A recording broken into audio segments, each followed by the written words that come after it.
Bon dia.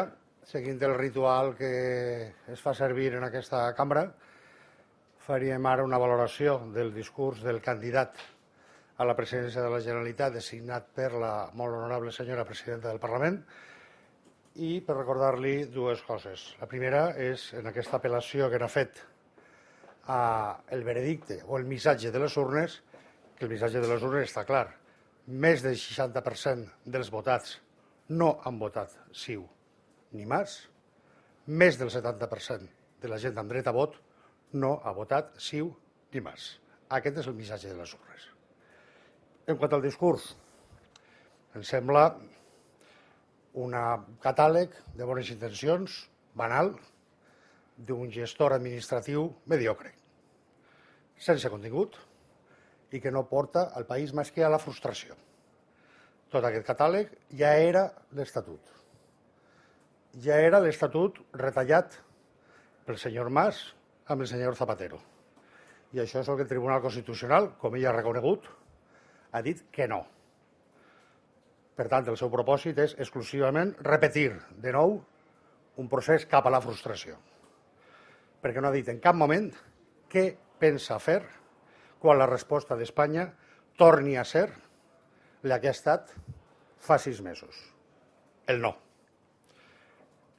I, per últim, afegiríem que des del moment que apela a que la Generalitat de Catalunya actuï com un estat independent en matèria de cultura, per què no ho fa en la lluita contra la crisi, en el suport a les empreses, en la disminució de l'atur, en la reforma de l'educació, en la promoció de l'economia productiva, en les infraestructures, en tot el catàleg de bones intencions que ha anat enumerant. Moltes gràcies. Si hi ha alguna pregunta?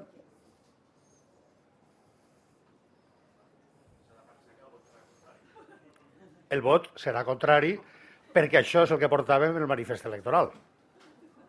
El manifest electoral ja dèiem en quines condicions el vot seria favorable, ja dèiem en quines condicions el vot seria contrari. Per nosaltres el manifest electoral no s'esgota el dia de les eleccions. És el compromís amb els adherits que l'han elaborat i és el compromís sobretot amb el poble que ens ha votat.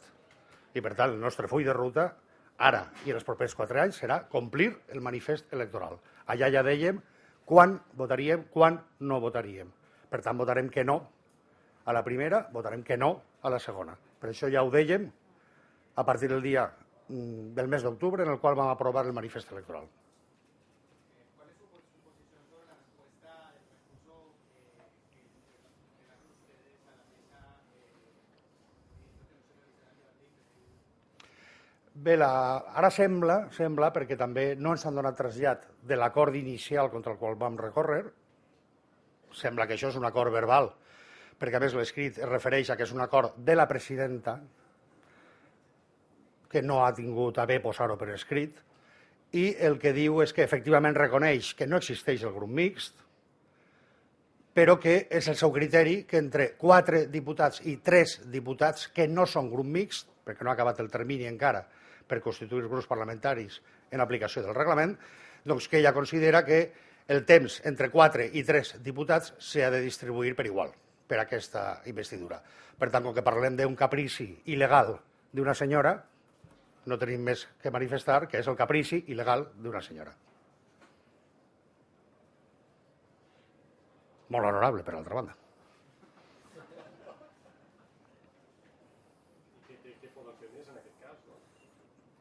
També demanàvem, no, ara demanarem també un aclariment, perquè també demanàvem que es diguessin davant de quin òrgan, en quin termini i quin recurs cap contra aquestes decisions que no se sap de qui són. Ara hem sabut que són de la honorable senyora presidenta o de la molt honorable senyora presidenta. Per tant, també demanarem un aclariment de davant de quin òrgan, en quins terminis i quins recursos caben en aplicació de la llei, concretament de la llei, en aquest cas de la Ley de Procedimiento Administrativo, de Régimen Jurídico de las Administraciones Públicas y Procedimiento Administrativo Común, anomenada normalment entre el RAM la llei 30/92. L'única cosa que diu aquest escrit és que aquesta resolució és ferma. No volem pensar que el Parlament de Catalunya es pugui gestionar com el Parlament de Bielorússia, en el qual les decisions administratives dels seus òrgans, sigui la mesa, sigui la presidència, no tinguin recurs davant de ningú. Perquè, com un camperol ja li va dir a Frederic de Prússia, encara queden jutges a Berlín. Encara queden jutges.